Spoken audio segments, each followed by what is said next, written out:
This race is critical in this moment when Texas has grown and we're going to have new and more congressional representation.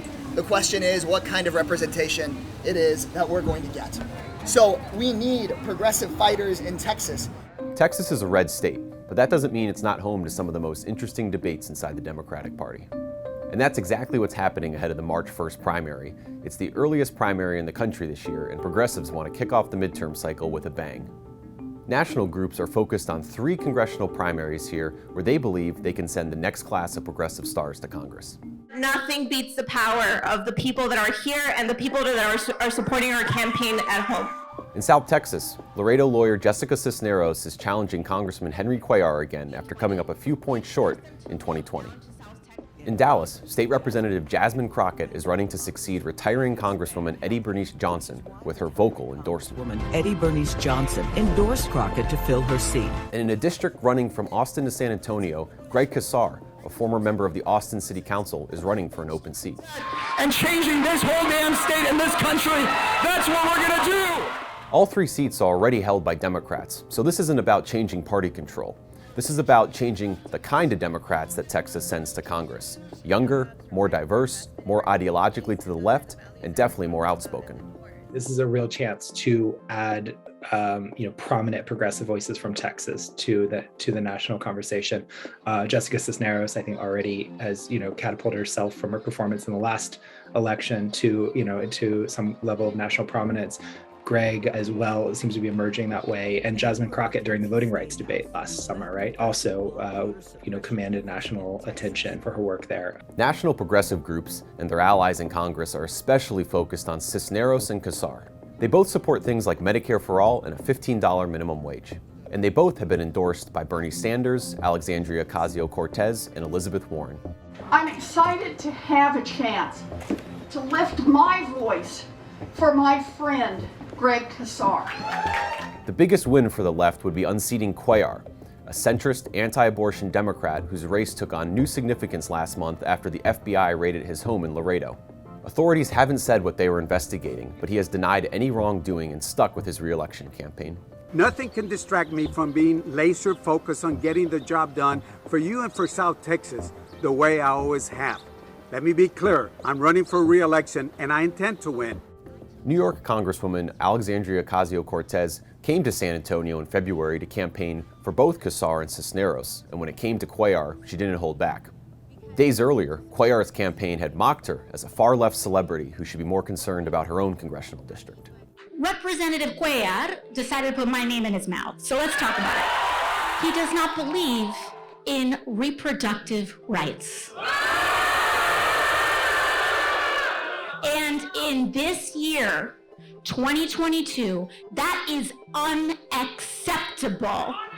It is unacceptable today, tomorrow, forever. It will forever be unacceptable to stand up and take away the bodily autonomy and rights of your own constituents. How dare you? In the final days of their race, Cuellar is pushing back his hardest yet, calling Cisneros a risk to the community in a TV ad. Believe Jessica Cisneros' lies, attacking Henry Cuellar to distract from her agenda that will hurt South Texas, because she knows her agenda won't fly here. As for Casar, he has been a polarizing figure in Austin, but he is in a strong position in his primary where he faces 3 other Democrats. One of them is State Representative Eddie Rodriguez of Austin, who calls himself a progressive who gets things done. Rodriguez has criticized Casar's record on affordable housing in Austin, bringing up the homeless camping ban that Casar successfully pushed to overturn, and that voters later reinstated. And that just led to a whole lot of encampments. It's not safe for the homeless. It wasn't really safe for the community as a whole. And there was no plan.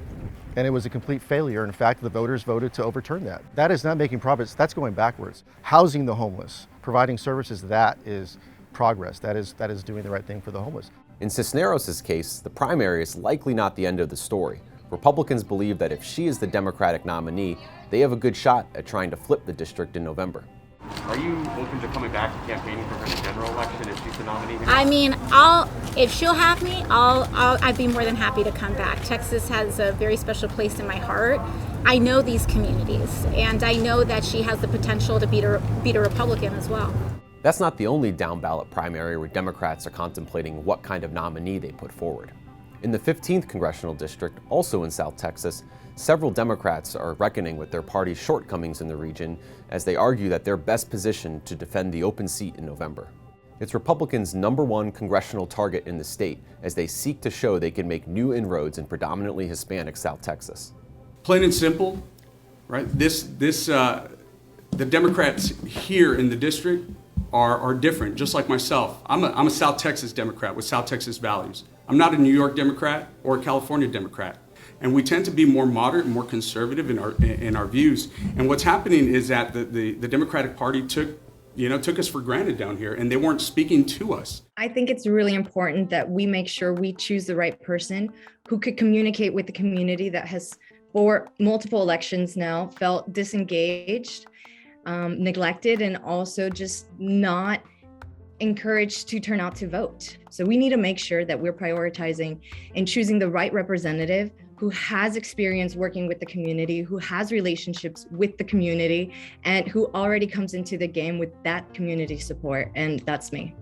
Farther down the ballot, there are a number of state house primaries that have put on display the schisms that erupted among Democrats after a year of contentious legislative sessions. In El Paso, State Representative Claudia Ordaz Perez is taking on fellow State Representative Art Fierro after she was drawn out of her district. The main knock on Fierro? He returned too soon from the House Democratic quorum break last year over Republicans' priority elections bill. Now, some people might ask why we chose to endorse Representative Ordaz Perez over Representative Fierro if on paper they both seem to agree with us. And our answer is very simple. It doesn't much matter that you agree with us if you don't fight for us when it counts. The passage of SB 1 was that. It was a deeply consequential moment, and Rep. Fierro simply made the wrong and a misguided political decision when we really needed him to fight for us. Fierro has defended his decision to return to the House floor, saying he and his colleagues had accomplished what they had set out to do, including drawing national attention to the situation in Texas. Also in the State House, Houston Representative Harold Dutton is facing a spirited primary challenge from Kansas Houston, president of the Aldine American Federation of Teachers. Dutton has long stood out from his party on some key issues, but he especially upset some fellow Democrats last year when, as a committee chairman, he helped revive legislation putting restrictions on transgender student athletes. Whatever happens, one thing is certain. Progressives, both nationally and statewide, are emboldened about March 1st in Texas.